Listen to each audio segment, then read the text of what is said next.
Today వార్తలకు స్వాగతం. ముందుగా వార్తల్లోని ముఖ్యాంశాలు. సీఎంగా తొలి ప్రసంగంలో భావోద్వేగానికి గురైన విజయ్ ప్రజల ప్రేమే రాజకీయాలకు తెచ్చిందని వెల్లడి. యువత ఉపాధిపై ప్రత్యేక దృష్టి పెడతారని విజయ్. తొలి సీఎంగా ప్రసంగం సోషల్ మీడియాలో వైరల్.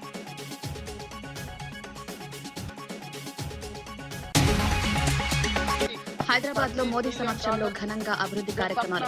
హెచ్ఐసిసి వేదికగా పలు ప్రాజెక్టులకు శంకుస్థాపనలు. తెలంగాణ అభివృద్ధిపై కీలక వ్యాఖ్యలు. కట్టుదిట్ట భద్రత మధ్య జరిగిన మోదీ భారీ కార్యక్రమం.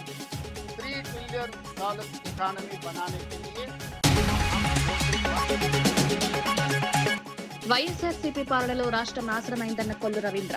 ప్రజాధనాన్ని దుర్వినియోగం చేశారంటూ విమర్శ. చంద్రబాబుపై అనవసర వ్యాఖ్యలు చేయొద్దని హెచ్చరిక. రాష్ట్ర అభివృద్ధినే కూటమి ప్రభుత్వ దృష్టన్న కొల్లి.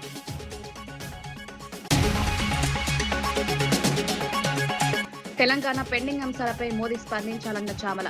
ఆర్ఆర్ఆర్ మెట్రోకు కేంద్రం సహకరించాలని విజ్ఞప్తి. బీసీ రిజర్వేషన్లపై కేంద్ర వైఖరి చెప్పాలన్న మంత్రి. భద్రాచలం పంచాయతీలపై విలీనం కావాలని కీలక డిమాండ్.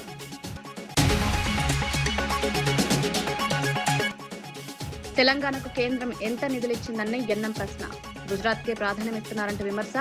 తెలంగాణ ప్రాజెక్టులపై కేంద్రం స్పష్టత ఇవ్వాలని డిమాండ్. రాష్ట్ర ఆకాంక్షలను గౌరవించాలని విజ్ఞప్తి.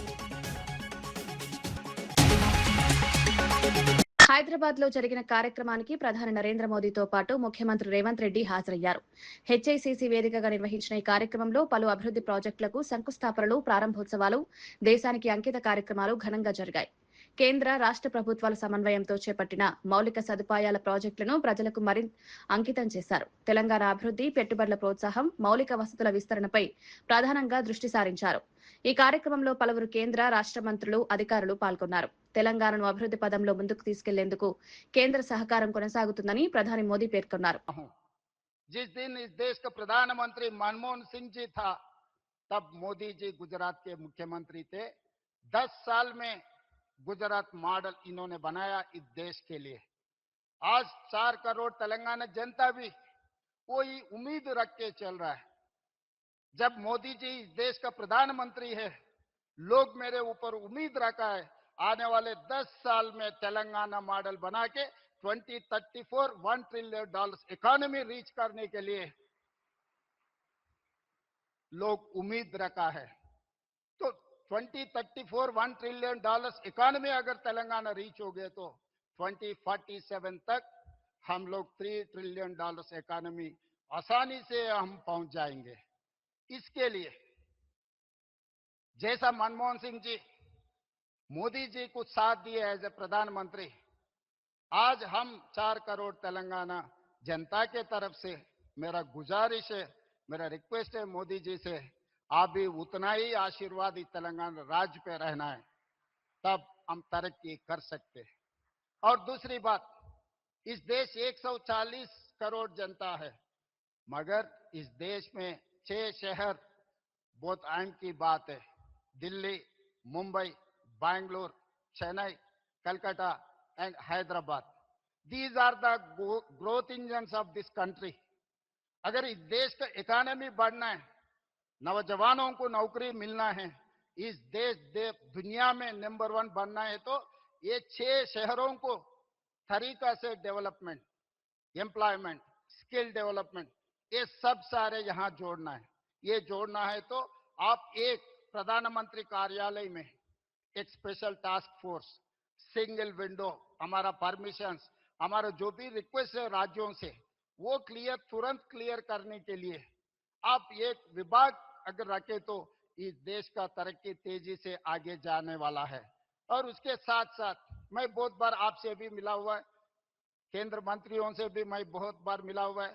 कुछ काम हुआ, कुछ काम अभी चल रहा है, मगर जितना तेजी से चलना, आप जो सोच रहे हैं विकसित भारत, देश विकसित करने के लिए, भारत को विकसित करने के लिए जो तरीका से आप मेहनत कर रहा है, उतना ही तेजी से काम नहीं जा रहा है.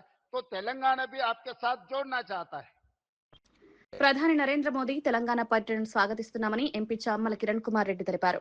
గత బీఆర్ఎస్ ప్రభుత్వం రాష్ట్రాన్ని అప్పుల పాలు చేసిందని విమర్శించారు. వికసిత్ భారత్ విజన్ లో తెలంగాణ రైజింగ్ ను భాగస్వామ్యం చేయాలని ప్రధానికి విజ్ఞప్తి చేశారు. RRR, future city, metro phase 2, Musi ప్రాజెక్టులకు కేంద్ర సహకారం అందించాలని కోరారు. విభజన చట్టంలోని పెండింగ్ అంశాలు, బయ్యారం ఉక్కు ఫ్యాక్టరీపై స్పష్టతనివ్వాలని డిమాండ్ చేశారు.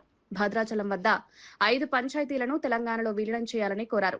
బీసీలకు 42% రిజర్వేషన్ల బిల్లుపై కేంద్రం వైఖరి తెలపాలన్నారు. జాతీయ జనగణనలో కులగణన కాలం ఎందుకు చేర్చలేదని ప్రశ్నించారు. అప్పుల రాష్ట్రం తెలంగాణలో కాంగ్రెస్ చేతిలో పెట్టిపోయిన విషయం అందరికీ తెలిసిన విషయమే. ముఖ్యంగా వికసిత్ భారత్ 2047 దిశగా నరేంద్ర మోడీ గారు ప్రయాణిస్తున్నారు. రేవంత్ రెడ్డి గారు కూడా తెలంగాణ రైజింగ్ 2047 అనే అంశాన్ని తీసుకొని 30 ట్రిలియన్ ఎకనామీ ఏదైతే నరేంద్ర మోడీ గారు భారత ఆర్థిక వ్యవస్థను తీసుకుపోవాలనుకుంటారో 3 ట్రిలియన్ ఎకనామీ తెలంగాణని కూడా రేవంత్ రెడ్డి గారు తీసుకుపోవాలి. వికసిత్ భారత్ తెలంగాణ రైజింగ్ తో అనుసంధానంగా పనిచేయాలన్న విషయాన్ని ముఖ్యమంత్రి గారు పదే పదే చెప్తూ వస్తున్నారు. పదే పదే చెప్పడమే కాదు, పలుసార్లు ప్రధానమంత్రిని కలిసిర్రు, మంత్రుల్ని కలిసిర్రు, ఎన్నో అంశాలు తెలంగాణ అంశాల గురించి చర్చ చేసిర్రు. ఈ రోజు RRR లాంటివి, ఈ రోజు ఫ్యూచర్ సిటీ లాంటి చాలా అవసరమైనటువంటి తెలంగాణ అభివృద్ధికి అవసరమైనటువంటి కొన్ని విషయాలపై ఎన్నోసార్లు చర్చలు జరిగింది. ఈ రోజు ప్రధానమంత్రి గారు ఎలా వస్తున్నారు కాబట్టి తెలంగాణలో విభజన హామీలో భద్రాచలంలో ఉన్నటువంటి 5 ముంపు గ్రామాలకు సంబంధించి అంశం కానీ, బయ్యారం ఫ్యాక్టరీ విషయం కానీ, విభజన హామీలో కూడా కొన్ని పెండింగ్ ఉన్న అంశాల గురించి కూడా ఈరోజు మాట్లాడాలని, దాంతోపాటు తెలంగాణ ప్రభుత్వం గత 2.5 సంవత్సరాలు అధికారంలో ఉన్నప్పుడు బీసీ బిడ్డలకు ఏదైతే ఇచ్చినటువంటి వాగ్దానం మేరకు 42% రిజర్వేషన్ బిల్లును అసెంబ్లీలో తీర్మానం చేసి, కేబినెట్ లో ఆమోదం చేసి, ఆర్డినెన్స్ చేసి ఢిల్లీకి పంపించడం జరిగింది. దాని మీద కూడా ఈరోజు తెలంగాణ బీసీ బిడ్డలను ఉద్దేశించి ఒక బీసీ నాయకునిగా, ఎందుకంటే ఆయనే పెద్ద బీసీ నాయకుడు అని బీజేపీ నాయకులు చెప్తున్నారు కాబట్టి, ఒక బీసీ బిడ్డగా, బీసీ నాయకునిగా, ప్రధానమంత్రిగా ఈరోజు వాళ్ళ ఇప్పుడు పెండింగ్ ఉన్నటువంటి ఆర్డినెన్స్ ని ఏం చేస్తారనేది తెలియజేయాలి. జనగణనలో కులగణన కూడా చేస్తామని చెప్పారు కానీ అటువంటి అంశాలు ఏది కూడా దాంట్లో పెట్టలేదు. ఈ మధ్యకాలంలో 16, 17, 18 సమయంలో పార్లమెంట్ నిర్వహించి డీలిమిటేషన్, ఎక్స్టెన్షన్ ఆఫ్ సీట్స్ ని, అలాగే మహిళా రిజర్వేషన్ ని పెట్టి, మహిళా రిజర్వేషన్ మేమందరం వ్యతిరేకమని చెప్పడానికి ప్రయత్నించిన వాళ్ళు. మేము మహిళా రిజర్వేషన్ వ్యతిరేకం కాదని పదే పదే చెప్తున్నాము. మేము చెప్పేది ఏంటంటే, డీలిమిటేషన్ మీరు 2027 సెన్సస్ తర్వాత తీసుకునే విషయమే అయితే, ఇప్పుడు జరుగుతున్న జనగణనలో బీసీ కులగణనకు సంబంధించిన అంశాలు ఏది కూడా దాంట్లో పెట్టలేదనే దాన్ని నరేంద్ర మోడీ గారు గుర్తుంచుకోవాలి. కాబట్టి ఈరోజు తెలంగాణలో ఆయన వచ్చినప్పుడు డెఫినెట్ గా ఈ అంశాలన్నీ మాట్లాడాలి. ఎందుకంటే ఈ తెలంగాణలో ఉన్నటువంటి ప్రభుత్వానికి చిత్తశుద్ధి ఉంది. మాకు రాజకీయాలకు అతీతంగా డెవలప్మెంట్ కు సహకరించాలి. మేము తీసుకున్నటువంటి నిర్ణయం బీసీ కులగణన మీద కూడా వారిలో స్పందించాలని కోరుకుంటున్నాను. తమిళనాడు ముఖ్యమంత్రిగా తొలి ప్రసంగంలో జోసెఫ్ విజయ్ భావోద్వేగానికి గురయ్యారు. గత 25 ఏళ్లుగా ప్రజలు తనను తమ్ముడిగా, అన్నగా, తన మనిషిలాగా ఆదరించారని అన్నారు. రాజకీయాల్లోకి రావాలని ప్రజలే పిలిచారని పేర్కొన్నారు. ఎన్నో అవమానాలు, కుట్రలు ఎదురైనా ప్రజలు తనపై నమ్మకం ఉంచారన్నారు. సాధ్యమైన ప్రతి పని ప్రజల కోసం చేస్తారని హామీ ఇచ్చారు. విజయ్ ప్రసంగం అభిమానులను, పార్టీ కార్యకర్తలను భావోద్వేగానికి గురిచేసింది. రాష్ట్ర అభివృద్ధి, యువత ఉపాధి, ప్రజా సంక్షేమంపై ప్రత్యేక దృష్టి పెడతారని తెలిపారు. ప్రస్తుతం విజయ్ ప్రసంగంలో సోషల్ మీడియాలో వైరల్ గా మారింది. అసిస్టెంట్ డైరెక్టருக்கு பிறந்த ஒரு பிள்ளையா எனக்கும் வாழ்க்கையில வறுமைனா என்னன்னு எனக்கு நல்லாவே தெரியும். பசினா என்னன்னு எனக்கு நல்லாவே தெரியும். நான் ஒன்றும் பெரிய மன்னர் பரம்பரையிலிருந்தெல்லாம் வந்துடல. உங்களை மாதிரி தான், உங்களில் ஒருத்த மாதிரி தான், உங்க குடும்பத்தில் ஒருத்த மாதிரி தான், உங்க புள்ள மாதிரி தான், உங்க மகன் மாதிரி தான், உங்க அண்ணன் மாதிரி தான், உங்க தம்பி மாதிரி தான்.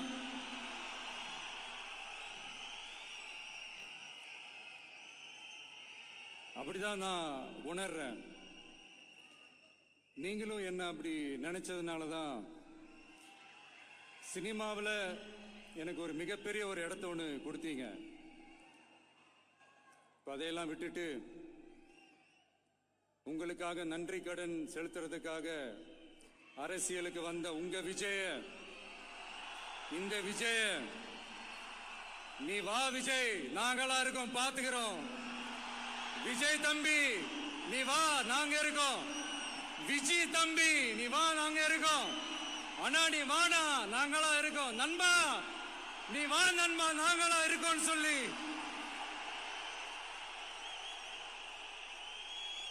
அவ்வளவு அன்பா அவ்வளவு உறவா என்ன ஏத்துக்கிட்டீங்க.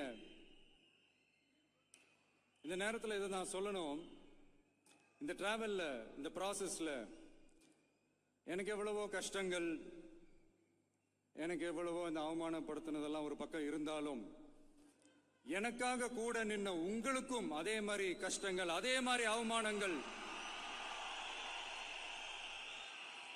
அதையெல்லாம் நீங்க பெருசா எடுத்துக்காம, அதையெல்லாம் நீங்க பொருட்டாவே எடுத்துக்காம, என்னோட வலிகளை, என்னோட வேதனைகளை உங்களோட தான் நினைச்சு என் கூடவே நின்னு இன்னைக்கு சி ஜோசப் விஜய் எனும் நான்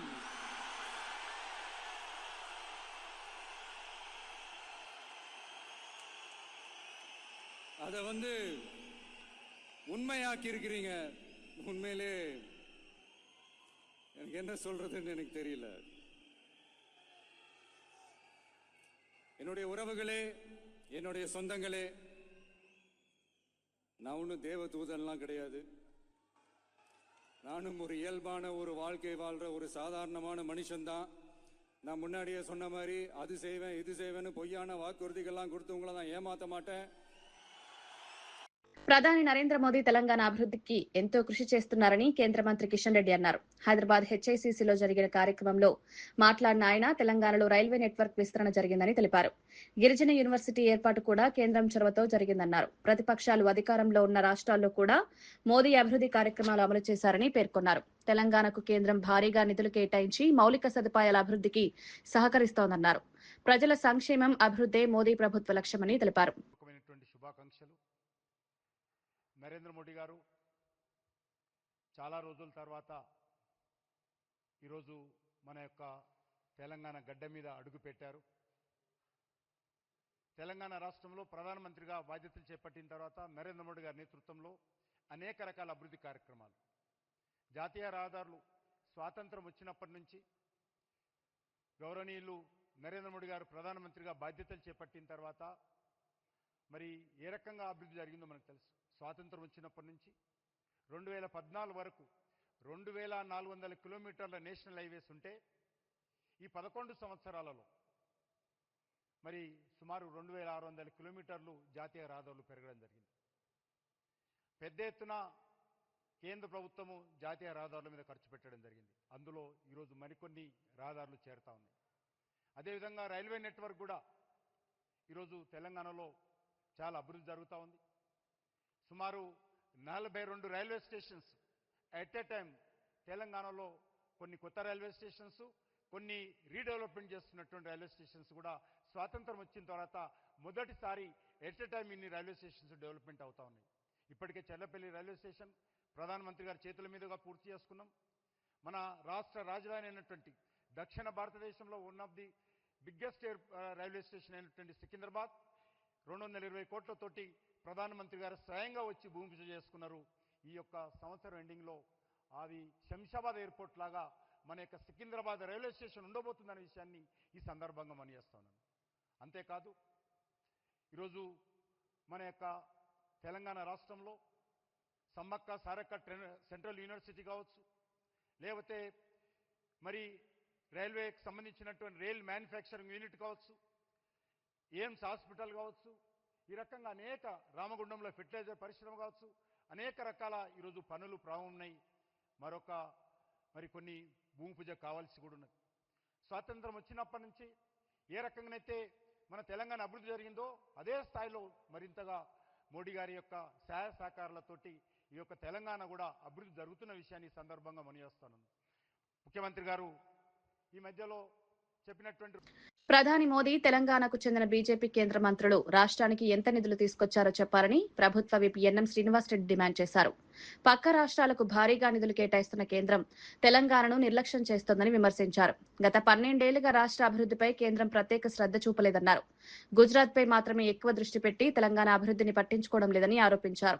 రాష్ట్రానికి రావాల్సిన ప్రాజెక్టులు, నిధుల విషయంలో కేంద్రం స్పష్టతనివ్వాలని కోరారు. తెలంగాణ ప్రజల ఆకాంక్షలకు అనుగుణంగా వ్యవహరించాలని బీజేపీ నాయకత్వాన్ని ఎన్ఎం శ్రీనివాసరెడ్డి డిమాండ్ చేశారు. అవన్నీ గతం. ఇప్పుడు ముఖ్యంగా Palamuru Rangareddy lift irrigation scheme మొదలుపెట్టినప్పుడు మహబూబ్ నగర్ కు మోడీ గారు వస్తే నేను అక్కడనే ప్రత్యక్షంగా విన్నా. జాతీయ హోదా ఇస్తాము అని చెప్పిండ్రు. ప్రధానమంత్రి అయిపోయిన తర్వాత దాన్ని ఊసి మర్చిపోయినరు. ఏ బీజేపీ ఎంపీ గాని కేంద్ర మంత్రి గాని ఎందుకు మా పాలమూరుకు జాతీయ హోదా ఇవ్వవు అని చెప్పి అడిగిన పాపాన పోలే. అదే పోలవరంకు సెంట్రల్ అసిస్టెన్స్ దొరుకుతా ఉంది, క్లియరెన్సులు అయిపోతా ఉన్నాయి. శరవేగంగా పోలవరం నిర్మాణం పూర్తి చేసుకుంటా ఉన్నది. మరి మా పాలమూరు బిడ్డలు ఈ దేశంలో లేరా? పోనీ బీజేపీ కోటే లేదా? ఒక నిర్లక్ష్యం, నిరాదరణ తెలంగాణ పట్ల ఉన్నది. అలాగే మనకు ఫైనాన్షియల్ డిస్ట్రిక్ట్ అని చెప్పి ఎప్పుడో కట్టుకున్నాం.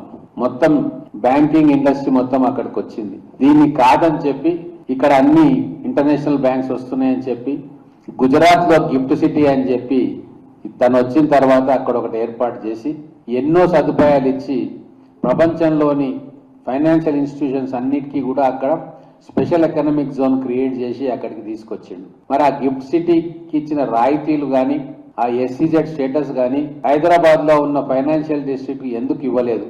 మొత్తం వ్యాపారం గుజరాత్ కు పోవాలి. అలాగే వ్యాపార సంస్థ నిలబడడానికి ఫైనాన్స్ ఇచ్చే ఫైనాన్షియల్ ఇన్స్టిట్యూషన్స్ అన్ని గుజరాత్ లో ఉంటే వాటి కడపలో ఒక వీధికి టిప్పు సుల్తాన్ పేరు పెట్టడాన్ని టీటీడీ బోర్డు సభ్యుడు భానుప్రకాష్ రెడ్డి తీవ్రంగా వ్యతిరేకించారు. దీనివల్ల 2 వర్గాల మధ్య చిచ్చు పెట్టే ప్రయత్నం జరుగుతోందని ఆరోపించారు. హనుమాన్ జయంతి శోభాయాత్రను అడ్డుకునే కుట్రలో భాగంగానే ఇలాంటి ప్రతిపాదనలు తెస్తున్నారని విమర్శించారు. వేడుకలను యథావిధిగా నిర్వహించేందుకు డీజీపీ తక్షణ చర్యలు తీసుకోవాలని డిమాండ్ చేశారు. ప్రజల మనోభావాలను దెబ్బతీసే నిర్ణయాలను ఉపసంహరించుకోవాలని కోరారు. ప్రస్తుతం ఈ వ్యవహారం కడప రాజకీయాల్లో చర్చనీయాంశంగా మారింది. ఇది ఒక ఉద్దేశపూర్వకంగా ఎల్లుండు హనుమాన్ జయంతి సందర్భంగా శోభాయాత్ర అత్యంత వైభవంగా అక్కడ హిందూ బంధువులు నిర్వహించుకుంటున్నారు కాబట్టి దాన్ని అడ్డుకోవాలని చెప్పి దాన్ని ఏ విధంగా రద్దు చేయాలని చెప్పి ఒక కుట్ర కోణంలో నిన్న ఆ కార్యక్రమాన్ని వారు తీసుకురావడం జరిగింది. అక్కడ నుండి కొందరు ముస్లింలు ఇది మంచిది కాదు, మతాల మధ్య విభేదాలు పెట్టడం మంచిది కాదు. నేను రాష్ట్ర ప్రభుత్వాన్ని, డీజీపీ గారిని కూడా కోరుకుంటున్నాను. నిన్న కడప నగరంలో ఒక కూడలికి పేరు మార్చాలని చెప్పి 2 వర్గాల మధ్య విభేదాలు రావడం జరిగింది. టిప్పు సుల్తాన్ పేరు పెట్టాలని చెప్పి అక్కడ నుండి కొందరు ప్రతిపాదించడం జరిగింది. సుల్తాన్లు, సైతాన్లు మనకు అవసరం లేదు. సుల్తాన్లు, సైతాన్లు మాకు అవసరం లేదు, మనకు అవసరం లేదు మిత్రులారా. ఇది ఒక ఉద్దేశపూర్వకంగా ఎల్లుండు హనుమాన్ జయంతి సందర్భంగా శోభాయాత్ర అత్యంత వైభవంగా అక్కడ హిందూ బంధువులు నిర్వహించుకుంటున్నారు కాబట్టి దాన్ని అడ్డుకోవాలని చెప్పి దాన్ని ఏ విధంగా రద్దు చేయాలని చెప్పి ఒక కుట్ర కోణంలో నిన్న ఆ కార్యక్రమాన్ని వారు తీసుకురావడం జరిగింది. అక్కడ నుండి కొందరు ముస్లింలు ఇది మంచిది కాదు, మతాల మధ్య విభేదాలు పెట్టడం మంచిది కాదు. నేను రాష్ట్ర ప్రభుత్వాన్ని, డీజీపీ గారిని కూడా కోరుకుంటున్నాను. ప్రధాని మోదీ సభలో తాను బీజేపీలో చేరుతున్నట్లు జరుగుతున్న ప్రచారాన్ని ఎమ్మెల్యే రాజాసింగ్ ఖండించారు. తన పేరుతో ఫేక్ అకౌంట్ సృష్టించి తప్పుడు వార్తలు ప్రచారం చేస్తున్నారని మండిపడ్డారు. ప్రస్తుతం తాను ఏ పార్టీలో చేరడం లేదని స్పష్టం చేశారు. భవిష్యత్తులో పార్టీ మార్పుపై నిర్ణయం తీసుకునే అవకాశం ఉందన్నారు. తెలంగాణలో స్థానిక నాయకులకు స్వేచ్ఛ, గౌరవం ఇస్తేనే బీజేపీ అధికారంలోకి వస్తుందని వ్యాఖ్యానించారు. సోషల్ మీడియాలో తప్పుడు ప్రచారాలు చేసే వారిపై చర్యలు తీసుకోవాలని డిమాండ్ చేశారు. నా జిల్లాలో మీదే హవా నడపాలంటే అది కాదు. నా కాన్స్టిట్యున్సీలో, నా జిల్లాలో మీ వ్యక్తులని మీరు అపాయింట్ చేస్తారంటే అది కూడా నాకు నచ్చదు. ఒకవేళ రాజా సింగ్ మీకు అవసరం ఉంటే మీరు పిలవండి, కానీ ఫ్రీ హ్యాండ్ ఇస్తేనే నేను భారతీయ జనతా పార్టీలో చేరుకుంటాను. కానీ ఇవాళ కాదు, ఈ రోజు కాదు. నేను పక్కా తెలంగాణలో బీజేపీ గవర్నమెంట్ రావాలని నాలాంటి లాక్స్ ఆఫ్ బీజేపీ కార్యకర్తలు ఉన్నారు. కానీ అది ఎప్పుడు అవుతుంది? అది మీ ఈగోయిజంని పక్కా పెడితే, ప్రతి ఒక్క ఎమ్మెల్యేకి, ప్రతి ఒక్క ఎంపీకి ఫ్రీ హ్యాండ్ ఇస్తే, మన పార్టీలో ఉన్న సీనియర్ నాయకులకి మర్యాద ఇస్తే, బీజేపీ కార్యకర్తలకి మర్యాద ఇస్తేనే తెలంగాణలో భారతీయ జనతా పార్టీ గవర్నమెంట్ వస్తుంది. కానీ ఇవాళ జరుగుతున్న ఆ ఫేక్ న్యూస్ని నేను ఖండిస్తున్నాను. నేను ఇవాళ బీజేపీలో వస్తాను, ఇవాళ లేకపోతే రేపు. కానీ మా నాయకులు మూడోసారి ప్రధానిగా ఎన్నికైన తర్వాత తెలంగాణకు తొలిసారి వస్తున్న ప్రధాని మోదీకి స్వాగతం పలుకుతున్నామని ఎమ్మెల్సీ అద్దంకి దయాకర్ తెలిపారు. ప్రధాని పర్యటన రాష్ట్రానికి మేలు చేస్తుందని ఆశాభావం వ్యక్తం చేశారు. ముఖ్యమంత్రి రేవంత్ రెడ్డి, మంత్రివర్గ సభ్యులు రాష్ట్రానికి సంబంధించిన పెండింగ్ అంశాలపై ఇప్పటికే కేంద్ర పెద్దలను కలిశారని గుర్తు చేశారు. రాజకీయాలకు అతీతంగా తెలంగాణ సమస్యలను పరిశీలించి సానుకూల నిర్ణయాలు తీసుకోవాలని కోరారు. రాష్ట్ర అభివృద్ధికి కేంద్రం పూర్తి సహకారం అందించాలని విజ్ఞప్తి చేశారు. తెలంగాణ ప్రజల ఆశలు నెరవేర్చేలా ప్రధాని స్పందిస్తారని ఆశిస్తున్నామని అద్దంకి దయాకర్ పేర్కొన్నారు. కేంద్రం, రాష్ట్రం కలిసి పనిచేస్తే తెలంగాణ వేగంగా అభివృద్ధి సాధిస్తుందని అభిప్రాయపడ్డారు. గత ప్రభుత్వం మిగులు రాష్ట్రంగా ఉన్నటువంటి రాష్ట్రాన్ని అప్పుల రాష్ట్రంగా తెలంగాణలో కాంగ్రెస్ చేతిలో పెట్టిపోయిన విషయం అందరికీ తెలిసిన విషయమే. ముఖ్యంగా వికసిత్ భారత్ 2047 దిశగా నరేంద్ర మోడీ గారు ప్రయాణిస్తున్నారు. రేవంత్ రెడ్డి గారు కూడా తెలంగాణ రైజింగ్ 2047 అనే అంశాన్ని తీసుకొని 30 ట్రిలియన్ ఎకనామీ ఏదైతే నరేంద్ర మోడీ గారు భారత ఆర్థిక వ్యవస్థను తీసుకుపోవాలనుకుంటారో 3 ట్రిలియన్ ఎకనామీ తెలంగాణని కూడా రేవంత్ రెడ్డి గారు తీసుకుపోవాలి. వికసిత్ భారత్ తెలంగాణ రైజింగ్ తో అనుసంధానంగా పనిచేయాలన్న విషయాన్ని ముఖ్యమంత్రి గారు పదే పదే చెప్తూ వస్తున్నారు. పదే పదే చెప్పడమే కాదు, పలుసార్లు ప్రధానమంత్రిని కలిసిర్రు, మంత్రుల్ని కలిసిర్రు, ఎన్నో అంశాలు తెలంగాణ అంశాల గురించి చర్చ చేసిర్రు. ఈ రోజు RRR లాంటివి, ఈ రోజు ఫ్యూచర్ సిటీ లాంటి చాలా అవసరమైనటువంటి తెలంగాణ అభివృద్ధికి అవసరమైనటువంటి కొన్ని విషయాలపై ఎన్నోసార్లు చర్చలు జరిగింది. ఈ రోజు ప్రధానమంత్రి గారు ఎలా వస్తున్నారు కాబట్టి తెలంగాణలో విభజన హామీలో భద్రాచలంలో ఉన్నటువంటి 5 ముంపు గ్రామాలకు సంబంధించి అంశం కానీ, బయ్యారం ఫ్యాక్టరీ విషయం కానీ, విభజన హామీలో కూడా కొన్ని పెండింగ్ ఉన్న అంశాల గురించి కూడా ఈరోజు మాట్లాడాలని, దాంతోపాటు తెలంగాణ ప్రభుత్వం గత 2.5 సంవత్సరాలు అధికారంలో ఉన్నప్పుడు బీసీ బిడ్డలకు ఏదైతే ఇచ్చినటువంటి వాగ్దానం మేరకు 42% రిజర్వేషన్ బిల్లును అసెంబ్లీలో తీర్మానం చేసి, కేబినెట్ లో ఆమోదం చేసి, ఆర్డినెన్స్ చేసి ఢిల్లీకి పంపించడం జరిగింది. దాని మీద కూడా ఈరోజు తెలంగాణ బీసీ బిడ్డలను ఉద్దేశించి ఒక బీసీ నాయకునిగా, ఎందుకంటే ఆయనే పెద్ద బీసీ నాయకుడు అని బీజేపీ నాయకులు చెప్తున్నారు కాబట్టి, ఒక బీసీ బిడ్డగా, బీసీ నాయకునిగా, ప్రధానమంత్రిగా ఈరోజు వాళ్ళ ఇప్పుడు పెండింగ్ ఉన్నటువంటి ఆర్డినెన్స్ ని ఏం చేస్తారనేది తెలియజేయాలి. జనగణనలో కులగణన కూడా చేస్తామని చెప్పారు కానీ అటువంటి అంశాలు ఏది కూడా దాంట్లో పెట్టలేదు. ఈ మధ్యకాలంలో 16, 17, 18 సమయంలో పార్లమెంట్ నిర్వహించి డీలిమిటేషన్, ఎక్స్టెన్షన్ ఆఫ్ సీట్స్ ని, అలాగే మహిళా రిజర్వేషన్ ని పెట్టి, మహిళా రిజర్వేషన్ మేమందరం వ్యతిరేకమని చెప్పడానికి ప్రయత్నించారు వాళ్ళు. మేము మహిళా రిజర్వేషన్ వ్యతిరేకం కాదని పదే పదే చెప్తున్నాము. మేము చెప్పేది ఏంటంటే, డీలిమిటేషన్ మీరు 2027 సెన్సస్ తర్వాత తీసుకునే విషయమే అయితే, ఇప్పుడు జరుగుతున్న జనగణనలో బీసీ కులగణనకు సంబంధించిన అంశాలు ఏది కూడా దాంట్లో పెట్టలేదనే దాన్ని నరేంద్ర మోడీ గారు గుర్తుంచుకోవాలి. కాబట్టి ఈరోజు తెలంగాణలో ఆయన వచ్చినప్పుడు డెఫినెట్ గా ఈ అంశాలన్నీ మాట్లాడాలి. ఎందుకంటే ఈ తెలంగాణలో ఉన్నటువంటి ప్రభుత్వానికి చిత్తశుద్ధి ఉంది. మాకు రాజకీయాలకు అతీతంగా డెవలప్మెంట్ కు సహకరించాలి. మేము తీసుకున్నటువంటి నిర్ణయం బీసీ కులగణన మీద కూడా వారిలో స్పందించాలని కోరుకుంటున్నాను. హైదరాబాద్ అంబర్పేటలో ఓబీసీ కులగణన డిమాండ్తో భారీ నిరసన కార్యక్రమం ప్రారంభమైంది. వి హనుమంతరావు ఆమరణ నిరాహార దీక్ష చేపట్టి జాతీయ జనగణనలో ఓబీసీ కుల వివరాలు చేర్చారని డిమాండ్ చేశారు. ప్రత్యేక ఓబీసీ మంత్రిత్వ శాఖ ఏర్పాటు చేయాలని కూడా కేంద్రాన్ని కోరారు. బీసీ సంక్షేమ సంఘాల నేతలు జాజుల శ్రీనివాస్ గౌడ్ సహా పలువురు నాయకులు దీక్షకు మద్దతు ప్రకటించారు. ఓబీసీ కులగణన అమలులో జరుగుతున్న జాప్యంపై రాజకీయ పార్టీలు ఆందోళన వ్యక్తం చేస్తున్నాయి. సామాజిక న్యాయం, సమాన హక్కుల కోసం ఈ ఉద్యమం కొనసాగుతుందని నేతలు తెలిపారు. గౌరవ ప్రధానమంత్రి గారు మీరు ఓబీసీని అంటున్నారు.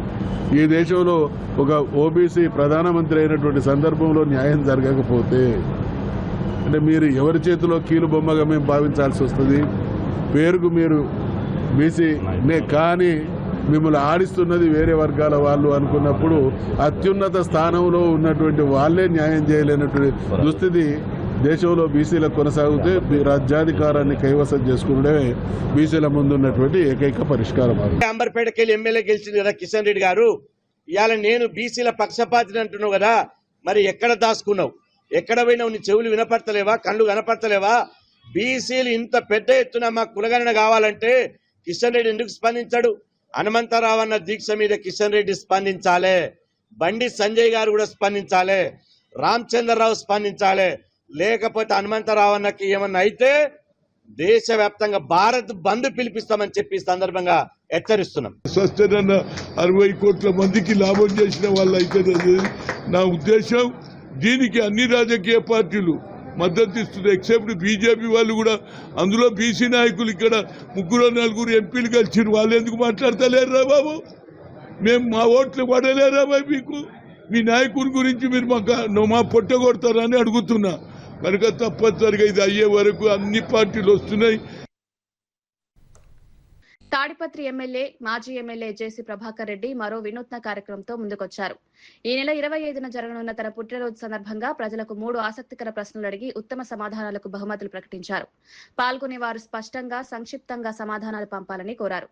ఈ నెల 17 వరకు ఎంట్రీలు స్వీకరిస్తామని తెలిపారు. ప్రజలతో అనుబంధాన్ని పెంచే లక్ష్యంతో ఈ కార్యక్రమం చేపట్టినట్లు తెలిపారు. ప్రస్తుతం తాడిపత్రి ఆంధ్రప్రదేశ్ రాజకీయ వర్గాల్లో జేసీ వినూత్న ఆలోచన చర్చనీయాంశంగా మారింది. అనే దాన్ని మీరు ఊరికి ఒక జవాబు రాయాల. రెండో క్వశ్చన్, సమాజంలో మహిళ పాత్ర, మహిళల యొక్క డ్యూటీస్ అనుకోండి, పాత్ర అనుకోండి, బాధ్యత ఎలా ఉండాలి, 2026లో విద్యార్థులు ఎలా ఉండాలి, షాపులు పేర్లు ఇచ్చినాం, మెగా మాల్, వద్దీ షోరూమ్, తాడిపత్రి ఈవెంట్స్, ఇట్లా ఇవి పెట్టింటాం, క్యాన్లు పెట్టింటాం. దీంట్లోకి ఇట్లా వేసేయాలి. ఆంధ్రప్రదేశ్లో గత వైఎస్ఆర్సీపీ ప్రభుత్వం 5 ఏళ్ల పాలనలో రాష్ట్రాన్ని నాశనం చేసిందని మంత్రి కొల్లు రవీంద్ర విమర్శించారు. ప్రజాధనాన్ని దుర్వినియోగం చేశారని ఆరోపించారు. వైద్య, ఆరోగ్యం, సంక్షేమాన్ని పూర్తిగా నిర్లక్ష్యం చేశారని మండిపడ్డారు. ముఖ్యమంత్రి చంద్రబాబు నాయుడుపై అనవసర వ్యాఖ్యలు చేయొద్దని వైఎస్ఆర్సీపీ నేతలకు హెచ్చరించారు. రాష్ట్ర వనరులను ఎవరు దుర్వినియోగం చేశారో ప్రజలకు బాగా తెలుసన్నారు. ప్రస్తుత ప్రభుత్వం అభివృద్ధి పరిపాలనపై దృష్టి పెట్టి పనిచేస్తోందని తెలిపారు. రాష్ట్రాన్ని అభివృద్ధి పదంలో ముందుకు తీసుకువెళ్లేందుకు కూటమి ప్రభుత్వం కృషి చేస్తోందని కొల్లు రవీంద్ర పేర్కొన్నారు. వాళ్ళని చూస్తా ఉంటే మీరు 5 ఏళ్ల పరిపాలనలో ఒక్కటంటే ఒకటి మీరు మంచి పని చేశామని చెప్పి జగన్మోహన్ రెడ్డి గారు చెప్పగలరా? అనేక మందిని పొట్టన పెట్టుకున్నారే, పీకలు కోసారే. ఇవన్నీ రాష్ట్ర ప్రజలు మర్చిపోతారనుకుంటున్నారా? ప్రశ్నిస్తే కేసులు, ఎదురుదాడులు, నిలదీస్తే నరికివేతలు. 5 ఏళ్లు మీ పరిపాలనలో అల్లకొల్లాలోనూ ఈ రాష్ట్ర ప్రజలు అల్లాడిపోయారే. బయటకు వచ్చి స్వేచ్ఛగా ఒక మాట చెప్పుకోలేనటువంటి పరిస్థితులు మీరు కల్పించారే. మాస్కులు అడిగిన పాపానికి డాక్టర్ సుధాకర్ని పిచ్చోని చేసి చంపేశారే. శాండ్ మాఫియా గురించి అడిగినటువంటి వ్యక్తిని ఉరి తీసేశారే. ఇవన్నీ కూడా రాష్ట్ర ప్రజలు మర్చిపోయారనుకుంటున్నారా? మీడియాని పీక నొక్కింది వాస్తవం కాదా? అడుగడుగున అరాచకాలు, అకృత్యాలు ఈ రాష్ట్రాన్ని సర్వనాశనం చేసి ఇప్పుడు నీతి కౌరులు చెప్తా ఉన్నారు. ఆస్తిలో వాటా అడిగిందని చెప్పి చెల్లిపైనే మరి వ్యక్తిత్వ హననానికి వాళ్ళ సభ్యులతో మాట్లాడించినటువంటి విధానం చూస్తే నిజంగా ఒక అన్న అని చెప్పుకోవడానికి కూడా, అన్నలంటే ఎలా ఉంటారా అని చెప్పుకోవడానికి కూడా చాలా సిగ్గు అనిపిస్తుంది. ఇవాళ అనేక రకమైనటువంటి అభివృద్ధి సంక్షేమ కార్యక్రమాలు సంస్థలు, గూగుల్ సంస్థ, అలాగే ఆర్సెలర్ మిట్టల్ స్టీల్ ప్లాంట్, మొన్ననే నూతనంగా రాయల్ ఎన్ఫీల్డ్, ఇలాంటి అనేక సంస్థలు ఈ రాష్ట్రానికి వస్తూ ఉంటే ఇవాళ కుట్రపూరితమైనటువంటి ఆలోచనలతో అసలు వాళ్ళు చేసినటువంటి దోపిడీలన్నీ కూడా ఇవాళ ప్రజలకి పూర్తిగా అర్థమైపోతూ ఉంటే ఇంకా ఈ ప్రభుత్వం మీద, ఈ రాష్ట్ర ప్రజల మీద బురద జల్లాలని చేస్తున్నటువంటి ప్రయత్నానికి ఎట్టి పరిస్థితుల్లో ప్రజలు గమనిస్తున్నారని, ఖచ్చితంగా ప్రజలు కూటమితోనే ఉంటారని చెప్పి మరొకసారి తెలియజేసుకుంటూ ఇలాంటి వ్యక్తుల్ని తరిమి కొట్టాలని చెప్పి రాష్ట్ర ప్రజలను కోరుతా ఉన్నాను. అంతర్జాతీయ మదర్స్ డే సందర్భంగా గుంటూరు పశ్చిమ నియోజకవర్గంలో ఎమ్మెల్యే గల్లా మాధవి భారీ వైద్య శిబిరం నిర్వహించారు. మహిళా కార్మికుల ఆరోగ్య పరీక్షలు, అవగాహన కార్యక్రమాలు చేపట్టారు. సమాజానికి విశేష సేవలందిస్తున్న పారిశుద్ధ కార్మిక మహిళలను చీరలతో సన్మానించారు. మహిళలు లేని ఇల్లు, పారిశుద్ధ కార్మికులు లేని సమాజం ఊహించలేమని గల్లా మాధవి అన్నారు. మహిళా కార్మికుల సేవలను గుర్తించి వారికి గౌరవం ఇవ్వడం ప్రతి ఒక్కరి బాధ్యత అన్నారు. ఎవరైనా ఉన్నారు అని అంటే వాళ్ళు శానిటరీ వర్కర్లు, కాబట్టి వారికి ఒక చిరు ప్రయత్నంగా వారి యొక్క సేవని గుర్తిస్తూ ఒక పక్కన, అదేవిధంగా ఈరోజు అందులో ఉన్న మాతృమూర్తులందరికీ కూడా ఈ యొక్క అవకాశంగా భావిస్తూ వాళ్ళని చిన్న సత్కారం చేసుకునే ఒక ప్రయత్నం చేయాలి అని అనుకున్నాము. తల్లి లేని ఇల్లు ఎలాంటిదో, శానిటరీ వర్కర్ లేని వీధి అలాంటిదే అని చెప్పడంలో ఎలాంటి అనుమానం లేదు. అలాగే నిత్యం మన అందరికీ చేదోడు వాదోడుగా ఉంటున్న శానిటరీ ఉమెన్ అందరికీ కూడా మాతృదినోత్సవ శుభాకాంక్షలు. ఇవి ఈనాటి వార్తా విశేషాలు. మరో బులెటిన్లో మళ్ళీ కలుద్దాం. నమస్కారం.